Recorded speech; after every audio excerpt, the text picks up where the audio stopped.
Bueno, vamos a ver cómo se ha resuelto el tema del Brexit, porque con el tema de la nevada, con el tema del COVID, no se está contando finalmente cómo ha sido ese acuerdo en el que no sabemos si hemos ganado o hemos perdido. Y es algo que nos interesa mucho saber, teniendo en cuenta que España tenía con el Reino Unido un comercio importante, un comercio valorado en miles y miles de millones de euros. ¿Qué va a pasar con eso? ¿Es España uno de los países comunitarios que más ha perdido con el Brexit? Pues eso es lo que le vamos a preguntar a Jorge Tuñón, que es profesor de la Universidad Carlos III, colaborador de la OBS Business School. ¿Qué tal, Jorge? Muy buenas tardes. Bueno, muy buenas tardes, Luis, y muchísimas gracias por la invitación a formar parte de esta disertación acerca del Brexit. Bueno, yo corro un poco con ventaja porque ya algunas impresiones tuyas ya las sé. Por ejemplo, tú dices, acuerdo del Brexit, bien, pero tampoco para echar las campanas al vuelo. ¿Qué significa bien? Bien significa que es mejor este acuerdo que la ausencia de acuerdo. Bajo las lógicas pragmáticas europeas, siempre es mejor tener un acuerdo no tan bueno o un mal acuerdo que una ausencia de acuerdo, lo que hubiera sido el Brexit más duro. Esto no es que vaya a ser un Brexit muy blando, sino que es un Brexit más o menos un poco duro, pero no tanto, pero es mejor que el que no se hubiera llegado a un acuerdo. De no haberse llegado a ningún acuerdo, ahora mismo seríamos, con respecto al Reino Unido, el Reino Unido con respecto a nosotros sería un tercer Estado sin ningún tipo de relación privilegiada. Por lo tanto, por eso está mejor tener un acuerdo que no tener acuerdo, pero es evidente que después de los más de 47 años de integración europea del Reino Unido dentro de la Unión Europea, cualquier cosa va a ser algo descafeinado con respecto a lo que teníamos anteriormente. Por lo tanto, es mejor que nada, pero es bastante peor que lo que había. Jorge, ¿y cuáles eran las exigencias de los británicos? A ver, la sensación que hay en el ambiente es que, como siempre, estos consiguen lo que siempre han querido, es decir, disfrutar de la piscina del club y no pagar la cuota. Entonces, ¿qué era lo que querían? Y al final, ¿en qué podemos decir, bueno, esto lo van a tener que pagar? Al final el Brexit les va a salir caro. ¿En qué les va a salir caro a los ingleses? Bueno, vamos a ver. Aquí hay varias cuestiones. Sí, que es evidente un poco el ejemplo de la piscina. Creo que es bastante lógico. Aquí existió en su momento, todo esto nos retrotrae a 2016, cuando el referéndum, ¿vale? Antes del referéndum hubo un acuerdo para se llamaba así, como una mejor integración del Reino Unido dentro de la Unión Europea, que no era más que el Reino Unido quería obtener más beneficios de las políticas y menos compromisos monetarios, menos compromisos fiscales, menos compromisos de supervisión por parte del Tribunal de Justicia de la Unión Europea, y esto lo negoció todo David Cameron. Consiguió un mejor acuerdo que el que tenía y dijo que necesitaba el referéndum del pueblo británico. El pueblo británico, contra pronóstico, le dijo que no por aquel 52-48 que ha desembocado en toda esta historia. Entonces, en ese sentido, en su momento, la propia sociedad británica se pensó que salir del club suponía mantener los privilegios de formar parte del club, pero sin pagar la cuota en este sentido. Y es eso lo que no se le ha permitido mayormente. Con el paso del tiempo y en estos 4 años, la sociedad británica se ha terminado por dar cuenta de que aquello no era posible, que aquello era inviable y que si no formabas parte del club no ibas a tener acceso a la mayor parte de las ventajas. Por lo tanto, ¿qué es lo que pierde mayormente? Lo que pierde mayormente el Reino Unido es la joya de la corona, que es el acceso ilimitado y directo al mercado interno.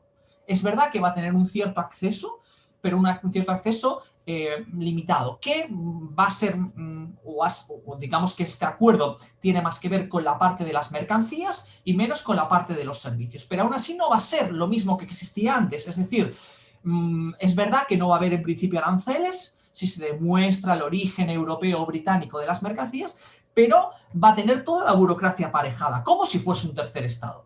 Por lo tanto, digamos que lo que pierde mayormente es la joya de la corona, que es el acceso al mercado interno, al mercado común. Evidentemente luego pierde otra serie de cuestiones, más digamos de andar por casa, que nos afectan a ti y a mí, como puede ser la cuestión de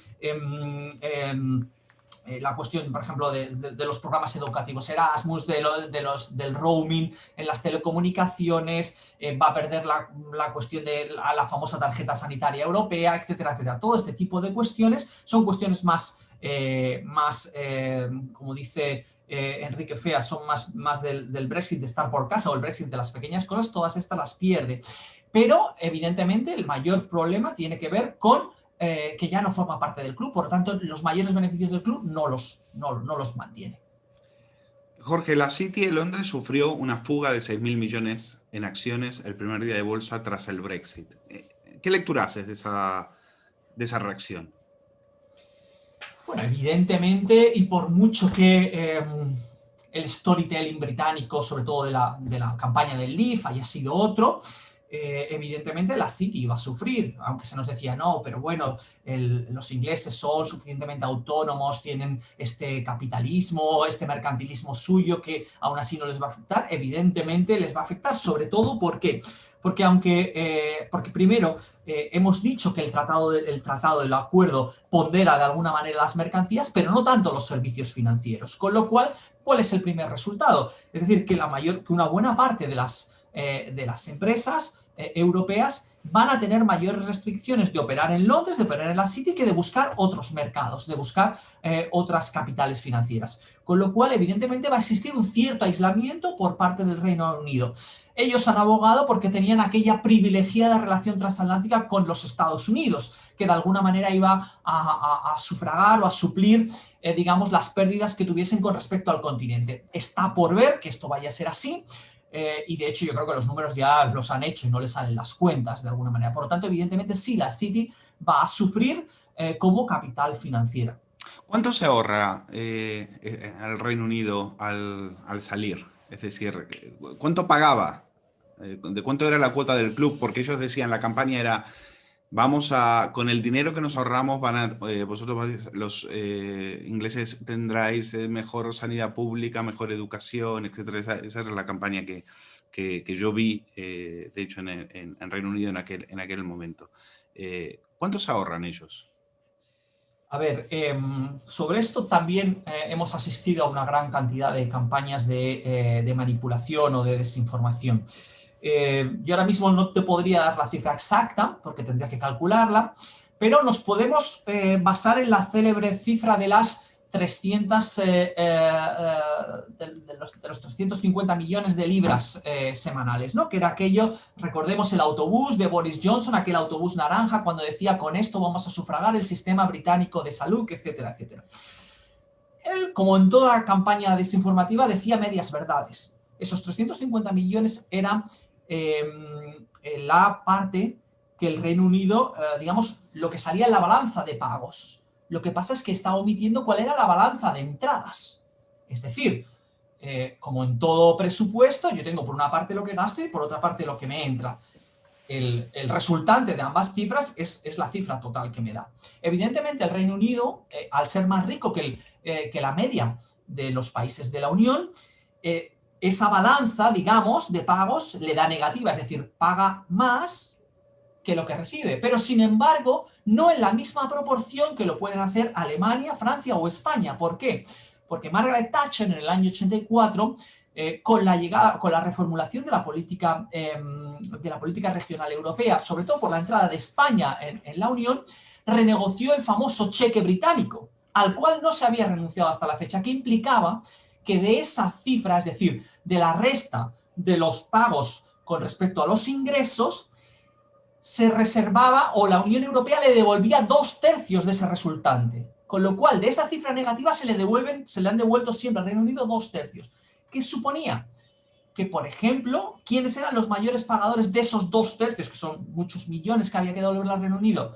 Alemania, Francia y España, al final. Por lo tanto, el Reino Unido siempre ha tenido, desde hace mucho tiempo, una relación muy privilegiada con la Unión Europea. Y digamos que las cuentas, no son los cuentos, sino las cuentas, estas últimas que estoy tratando de aportaros.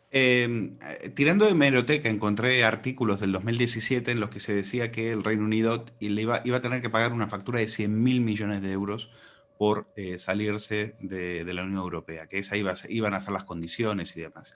Al final, ¿qué hubo de todo eso? Vamos a ver.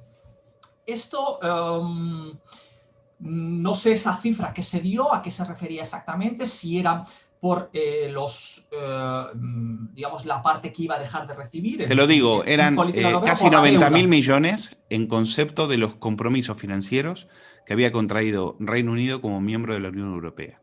Y en ese momento Bruselas lo que quería era que Londres también asumiera pasivos contingentes por valor de 11.500 millones de euros. Estas eran las cifras que en aquel momento se manejaban como castigo, entre comillas, al Reino Unido por salirse de la Unión Europea. ¿Han tenido que pagar? ¿Esto es algo por eso? Sí, a ver, yo no he podido ver todavía todo el acuerdo en profundidad, pero esta es una de las partes que no iba a negociar la Unión Europea. Es decir, lo que no iba, digamos que hay unos compromisos financieros y una deuda que, evidentemente, si es de un club a 27, pues 1 partido 27, la parte de la deuda que te toque.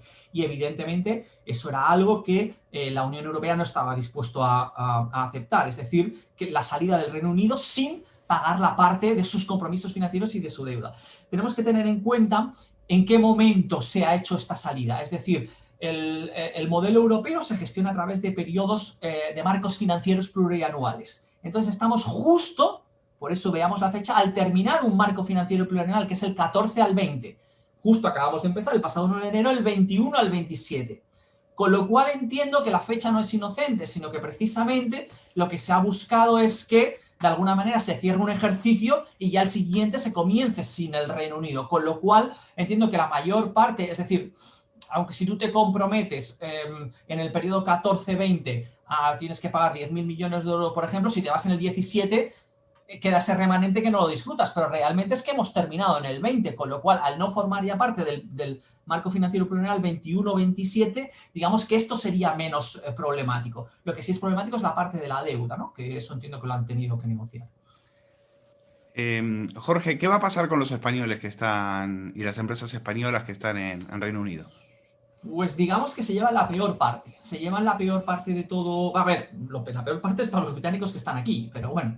Los que no ahora, luego te pregunto por ello. Vale. Los que están allí, evidentemente, no se van a poder beneficiar del hecho de formar parte de una organización supranacional, porque ya el Reino Unido no forma parte de esa organización supranacional.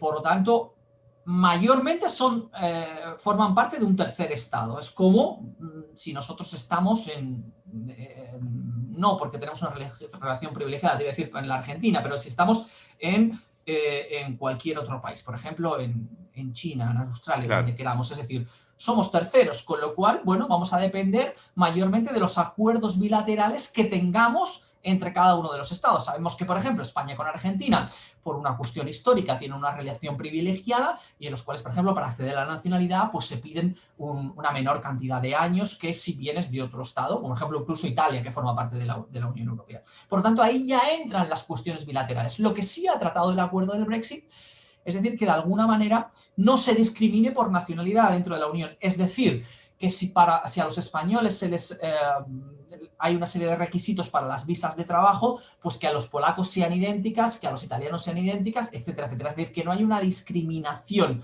por nacionalidad, pero a todos los efectos somos terceros, somos un tercer país, aunque tengamos un acuerdo comercial ahora con el Reino Unido, que está vigente desde el 1 de enero, con algunos privilegios. Pero a todos los efectos, o mayormente, somos un tercer estado para ellos.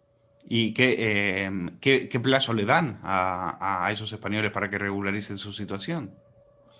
Bueno, esto ya depende de lo que tenga estipulado internamente el Estado británico. Entiendo que ha habido, o se estaba hablando, tengo algunos compañeros, algunos contactos del Reino Unido, se hablaba de unos periodos de transición para poder regularizar las situaciones. Precisamente eran quienes estaban más afectados por ese posible Brexit duro sin ningún tipo de acuerdo. Yo entiendo que serán unos plazos generosos en tanto en cuanto hay, por ejemplo, los famosos doctores o las enfermeras españolas que están en el Reino Unido. Evidentemente, en una situación de pandemia, en un aislamiento económico y situación de pandemia, no creo que le vayan a poner muchas trabas, básicamente para que... Es decir, tienen interés también en que permanezcan allí. Pero sí que es verdad que ahí habrá acuerdos mayormente bilaterales. Y entiendo que periodos transitorios para que se puedan adaptar a la nueva que al final es como si nos vamos a trabajar a cualquier país que no forma parte de la Unión Europea. Con una visa de trabajo no hay mayor Hombre, problema. está claro que los jubilados de Reino Unido que viven en Andalucía no van a ir a trabajar de enfermeros a los hospitales británicos. O sea que en algún momento algún acuerdo tendrán que llegar. Sí, esa es la cuestión inversa, sí, sí. ¿Qué va a pasar Perdón. con los británicos que viven aquí? Bueno, ¿Podrán seguir gozando de la sanidad y demás, como hasta ahora? no podrán seguir gozando de la sanidad como hasta la fecha, es decir, con tu tarjeta sanitaria europea, porque ¿qué es lo que había detrás del sistema sanitario europeo? Lo que había detrás del sistema sanitario europeo es que yo iba a Italia y tenía que ir al doctor, y entonces ese doctor me visitaba, y la cuenta, digamos, se la pasaban al servicio español, a la Seguridad Social Española. La Seguridad Social Española sumaba todas las cuentas de españoles que habían tenido que ir al doctor en Italia, restaba con las inversas, es decir, con las de los italianos que en España habían tenido que ir al doctor, y la cuenta que salía era la cantidad que se versaba entre los países. Pero digamos que al ciudadano no notaba la diferencia porque podía ir al doctor, fuese en Perugia o fuese en Madrid, efectivamente. Por lo tanto, esto ya no va a ser así, sino que evidentemente va a tener que existir una especie de acuerdos bilaterales para hacer este tipo de contabilidad o este tipo de presupuesto entre los ciudadanos de ambos estados. Es decir, va a tener que ser un acuerdo bilateral entre los diferentes estados. Y yo entiendo que mayormente los pensionistas británicos optarán por asegurar pólizas privadas, ¿no? Porque en todo este tipo de cuestiones, digamos, si los procesos son lentos o si puede haber trabas burocráticas, y en una situación además pandémica como la que estamos sufriendo, no creo que quieran exponerse a ciertos riesgos. Es verdad que aquí encontramos otro problema. No todos los pensionistas británicos estarán en la misma capacidad de acceder a un sistema de sanidad privado, ¿no? Esto es otra cuestión. ¿Por qué España es el país que más pierde en este acuerdo? El país comunitario que más pierde. Sí, Luis, esa pregunta me la esperaba y tenía aquí unos datos preparados. Mira, España es el que más pierde porque es el país de la Unión Europea que tiene mayor concentración económica con respecto al Reino Unido. Es decir, de todos los países de la Unión Europea es el que tiene un mayor índice de intercambios comerciales, ya sea turismo, mercancías o servicios no turísticos con el Reino Unido, incluso por encima de Alemania, que podríamos decir, bueno, Alemania está casi el doble de poblado que España, pues aún así nosotros tenemos más intercambios comerciales que el Reino Unido, que a la propia Alemania, que sería el segundo país con más relación comercial con el Reino Unido. Y después, además, tenemos que tener en cuenta que